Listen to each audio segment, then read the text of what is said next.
Wata rana a lokacin aikin hajji a cikin wani taro an yi ba'asi akan soyayyar Allah da kuma wane ne masoyin Allah. Da yawa daga cikinsu sun bayyana ra'ayoyinsu kan wannan batu, amma Junaid radiyallahu anhu ya yi shiru. Aka matsa masa ya ce wani abu, ya sunkuyar da kansa ƙasa, hawaye na zubowa, sai ya ce, masoyin Allah shine wanda ya manta kansa, ya shagaltu da ambatan Allah akan dukkan bukatunsa. Yana ganin Allah da idanun zuciyarsa waɗanda suka manta kansa.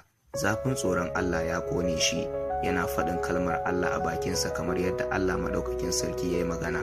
Duk motsinsa yana yi a ƙarƙashin umarnin Allah, baya samun nutsuwa sai da biyayyar Allah. Kuma idan aka kai ga irin wannan mataki, cinsa, shansa, barcinsa, farkawansa, a takaice dai dukkan ayyukansa na neman yardar Allah ne, baya kula da al'amuran duniya. Mun samu muku wannan labari daga littafin labaran sahabbai na Sheikh Muhammad Zakariya Khandalawi.